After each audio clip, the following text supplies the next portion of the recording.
ప్రభాస్ గారు లాంటి ఒక సూపర్ స్టార్, పెద్ద హీరో, రెబల్ స్టార్ ఆయనతో చేయటం అనేది గ్రేట్ ఎక్స్పీరియన్స్.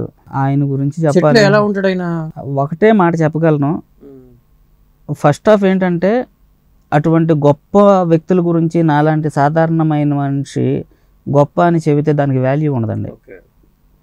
అటువంటి గొప్ప వ్యక్తి పక్కన ఆయన సినిమాకి నేను పని చేసుకోవటం అని అంటే ఆ గొప్పతనం నాకు కూడా పెరుగుతుంది. అంతేకాని నాలాంటి వాళ్ళ వలన ఆయనకు గొప్పతనం రాదు. ఆల్రెడీ ఆయన చాలా ఒకటే మాటలో చెప్తా, ఒక మనసున్న మహారాజు. అదే సినిమాకి వేలాది మంది పని చేస్తే సినిమా అయిపోయిన తర్వాత వాళ్ళందరి పేర్లు తీసుకొని ఆయన గిఫ్ట్ రూపంలో ఆయన అనుకున్నది కొంత అమౌంట్ అందరికీ డైరెక్ట్గా ఇందులో బ్యాంకులో వేశారు. నిజమా? అవునండి. మొత్తం ఆ టీంకి, ఒక టీం కాదు, ఆయన టీంకి కాదు, సినిమా చేసిన ఆల్ టెక్నీషియన్స్ వేలాది మంది చేస్తే ఆయన మరి దాన్ని సాధారణమైనటువంటి విషయం అండి. 25 సంవత్సరాలు అవుతుంది. నేను 98లో ఫిల్మ్ ఇండస్ట్రీకి వచ్చా. ఇప్పటి వరకు ఇలాంటి హీరోని నేను చూడాల.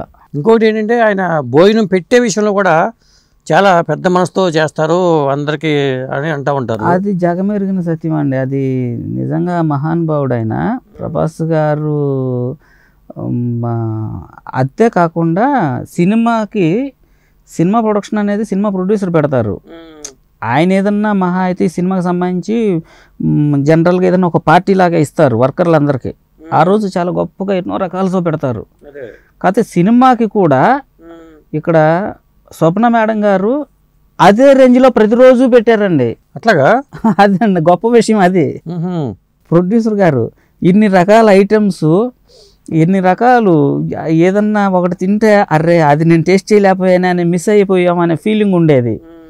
ఒక కోటీశ్వరుల ఇంటికి వెళ్తే ఒక బొఫే సిస్టంలో సాధారణంగా పెద్ద పెద్ద వాళ్ళకి ఒక భోజనం, చిన్న చిన్న వాళ్ళకి ఒక భోజనం అంటూ ఉంటారు. అదేనండి. అది బయట ప్రతి సినిమాకి అదే జరుగుతుంది. ఈ సినిమాకి అలా కాదండి.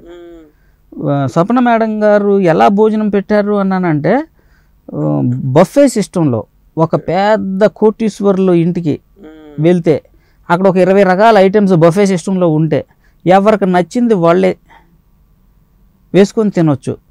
అది టెక్నీషియన్స్, చిన్న చిన్న వర్కర్లకు కూడా అవకాశం స్వప్న మేడం గారు ఇచ్చారంటే అన్నపూర్ణాదేవి ఈవిడ అని అనుకోవాలి. ఎందుకంటే నిజంగా 25 సంవత్సరాల కెరియర్లో ఇలా పెట్టిన ప్రొడ్యూసర్ని నేను చూడలేదండి. కాశీ చూపించారు కాబట్టి కాశీ అన్నపూర్ణ అనుకోవాలి ఆవిడని. అంతే అనుకోవాలండి, అంతే అనుకోవాలి. ఇంకోటి అసలు ఇందులో ఐటమ్స్ చేస్తే మీరు ఆశ్చర్యపోతారు. ఏమన్నా డ్రింకుల విషయంలోకి వస్తే థమ్స్అప్ ఉంటుంది డైలీ, ఫాంటాలు ఈ జనరల్ ఐటమ్. అవి పక్కన పెడితే రెడ్ బుల్ అండి, ఎనర్జీ డ్రింక్. అది తక్కువ కాస్ట్ అండి. అవును. పోనీ మాని స్టోర్ ఇలాంటివి ఎనర్జీ డ్రింక్స్ అది కూడా ఈ టెక్నీషియన్స్కి ఇచ్చేవాళ్ళు. ఇంకోటి నూడిల్స్, ఏది ఫాస్ట్ ఫుడ్ ఐటమ్స్ అన్నమాట. నూడిల్స్ ఉంటాయి, రాత్రిపూట భోజనం ఒకటే పెడతారు ఎవరైనా. నూడిల్స్ ఉంటాయి, ఇది మంచూరియా ఉంటుంది, ఇంకా ఇడ్లీ ఉంటుంది, బోండా ఉంటుంది, దోశ ఉంటుంది. ఎవరికి నచ్చింది వాళ్ళు తినడమే. అసలు ఇదేంటి అనుకునేవాడిని.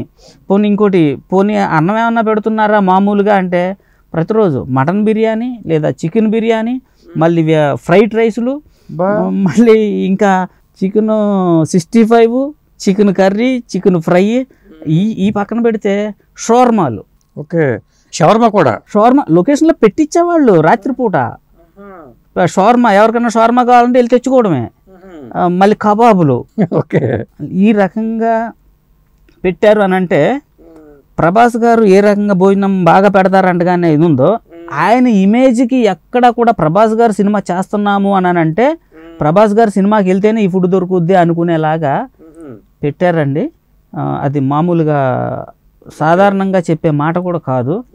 అదే చాలా గొప్ప మనసున్న. ఇందాక మీరు అన్నారు ప్రభాస్ గారు అందరికి తల ఒక అమౌంట్ వేసారన్నారు. ఆ అమౌంట్ ఎంత వేసి ఉంటారు అంటే 10,000 చొప్పున వేసారండి. అది మరి మాటల 10,000 చొప్పున ఎంతమంది? వేలాది మంది పనిచేసాం. పనిచేశారు. అసలు ఇంకొకటి ఏంటంటే ఏ డిపార్ట్మెంట్లో 3 సంవత్సరాలు కష్టపడి ఎంతమంది పనిచేశారో వాళ్ళందరూ ఫోన్ నెంబరు, వాళ్ళందరి అకౌంట్లో సేకరించారు. ఆయన తీసుకొని సినిమా అయిపోయిన తర్వాత అందరికీ షేర్ చేయటం అనేది సాధారణమైన విషయం కాదు. నేను కూడా ఎంతోమంది హీరోయిన్లకి ఎంతోమంది హీరోలకి పనిచేశాను, కానీ ఏ రోజున కూడా అంటే వాళ్ళు మనం పని చేస్తూ ఉంటే అబ్బా చాలా బాగా చేసావు నాన్న, నీలాంటి వాడు నా దగ్గర ఉండాలని ఇంకొంచెం 2 మంచి మాటలు చెప్పి ఎక్కువ ఒళ్ళు వాచిపోయేదాకా పని చేయించుకున్నారు, కానీ కనీసం బస్ ఛార్జీలు ఇచ్చినటువంటి దిక్కుదేమానం లేదు. నేను మొదటిసారిగా ప్రభాస్ గారిని చూసా. అదే